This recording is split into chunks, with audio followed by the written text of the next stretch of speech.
This news headline is brought to you.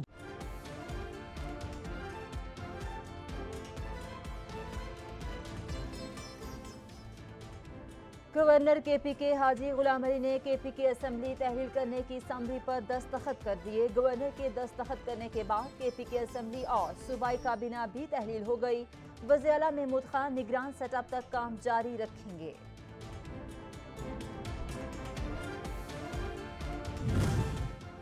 निगरान वज़ीर आला पंजाब की तकर्री का मामला। पार्लिमानी कमेटी निगरान वज़ीर आला के तकर्रुर के लिए आज से काम शुरू करेगी। हुकूमत की जानिब से मियां असलम इकबाल, राजा बशारत और हाशिम जवां बख्त पार्लिमानी कमेटी का हिस्सा।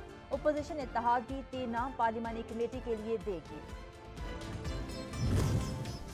10 से 15 दिन में वफाकी हुकूमत से भी जान छूट जाएगी। फवाद चौधरी को यकीन, कहते हैं हम तो पहले से इस्तीफे कबूल करने के लिए इसरार कर रहे थे।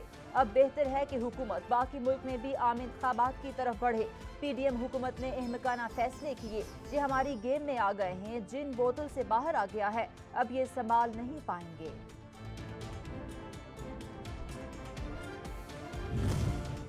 महंगाई से सताया अवाम के लिए अच्छी खबर। बिजली सार्फिन को बड़ा रिलीफ देने की तैयारी की। इलेक्ट्रिक ने कराची के लिए बिजली सस्ती करने की दरख्वास्त दे दी।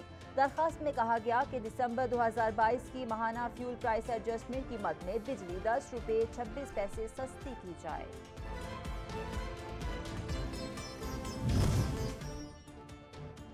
शिमाली बलूचिस्तान के मुख्तलिफ इलाकों में बारिश और बर्फबारी। चमन शहर और मज़ाफ़ात में मूसलाधार बारिश। नशेबी इलाके ज़ेर-ए-आब आ गए। कोयटा, चमन शहरा और कोयटा जोब शहरा पर ट्रैफिक मुतासिर।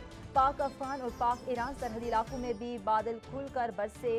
शिमाली इलाकों में पारा -16 सेंटीग्रेड तक गिरने की पेशन गोई। शहरियों को आइंदा 2 रोज़ तक गैर ज़रूरी सफ़र करने से गुरेज का मशवरा।